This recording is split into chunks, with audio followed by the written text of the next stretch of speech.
श्री स्वामी समर्थ. नमस्कार स्वामी भक्तांनो, तुमचे स्वागत आहे. कसे आहात तुम्ही? स्वामींच्या कृपेने आनंदितच असाल. जर स्वामी आपल्या भक्तांना कसे सुंदर विचार सांगतात ते नक्कीच ऐका.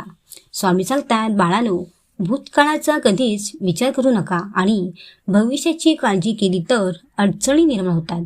पण आताचे खरे आयुष्य जगून आनंद निर्माण करा. बाळांनो, जो मनापासून परमेश्वराचे नाम घेतो आणि त्याच वेळी आपल्या कर्मात प्रामाणिकपणा, नम्रता आणि इतरांवर प्रेम ठेवतो, त्याच्यावर परमेश्वराची कृपा होतेच. आणि जिथे भक्ती असते तिथेच आमचे आशीर्वाद असतात, हे लक्षात ठेवा बाळांनो. तसेच चांगलेच होणार हा विचार सतत मनात ठेवा. यामुळे तुमचा आत्मविश्वास तर वाढतोच आणि येणारा प्रत्येक क्षण आनंदीच असतो. स्वामी सांगतात, ज्याला नामस्मरणाची बुद्धी झाली की आपले काम झाले. सत्कर्माचा शेवट परमेश्वराच्या नामाचे प्रेम उत्पन्न होण्यातच होणे गरजेचे असते. स्वामी सांगतात, बाळांनो, जो आम्हाला सर्व ठिकाणी पाहतो आणि सर्व जग आमच्यातच पाहतो, आम्ही नेहमी सदैव त्याच्या पाठीशीच असतो. तसेच बाळांनो, तुमच्याबद्दल कोणी वाईट विचार केला तरी तुमचे वाईट होणारच नाही, कारण तुमचा करता करविता तुमच्या सतत पाठीशी असतो. आणि बाळांनो, दुसऱ्याचे चांगले होण्याची भावना ठेवा.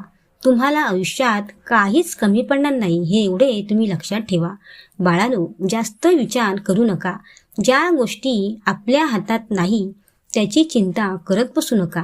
बाळांनो, ज्याच्या पाठी आमचा आशीर्वाद असतो तो कधीच हरत नसतो, कारण तो पडला तरी पण तो उठतोच. स्वामी सांगतात, बाळांनो, प्रत्येक गोष्ट कोणालाच कधी बोलून दाखवू नका.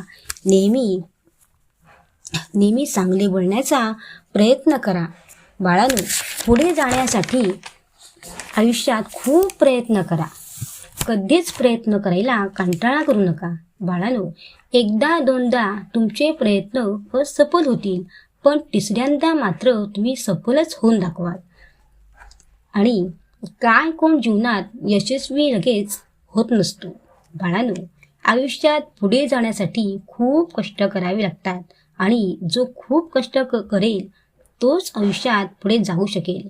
बाकी आम्ही आहोतच. स्वामी सांगतात, बाळांनो, कोणतेही काम करताना आळस करू नका आणि कोणतेही प्रयत्न करताना म्हणायचे की मी करून दाखवीनच. मनात सकारात्मक विचार ठेवला की सकारात्मक घडते. मनामध्ये चांगली भावना ठेवावी लागते आणि मनापासून परमेश्वराचे नामस्मरण घ्यावे. बघा, तुम्हाला कसलीच भीती वाटणार नाही, कारण तुम्ही परमेश्वरावर अवलंबून राहिलात तर मग तुमची पाठ सोडत नसतो, हे लक्षात ठेवा. बाळांनो, केव्हा पण संयमाने केलेला चांगला विचार अनेक वाईट विचारांना आपोआप नाहीसा करतो. जो माणूस दुसऱ्यांच्या सुखासाठी चांगला विचार करतो त्याला काहीच कधीच कमी पडत नसते. आणि कोणाचा साधा स्वभाव म्हणजे त्याचा कमीपणा नसतो, तर त्याचा संस्कार असतो. तसेच बाळांनो, लक्षात ठेवायचे की आपल्याशी कोण कसे वागते ते, कारण बोलून दाखवणाऱ्यापेक्षा आपण शांत राहायचे असते. बाळांनो, दुःख जीवनात का येतात तर आपल्याला आयुष्यातली किंमत कळावी म्हणून. त्यामुळेच तर आपण पुढे जात असतो ना. आपल्याला कळते की आपले काहीतरी चुकत आहे, तीच तर खरी संधी असते सुधारण्याची. बाळांनो, हे लक्षात ठेवा.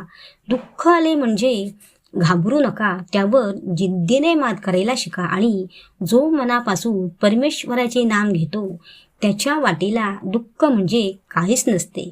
तर स्वामी भक्तांनो, कसे वाटले ऐकून? श्री स्वामी समर्थ. जय जय स्वामी समर्थ.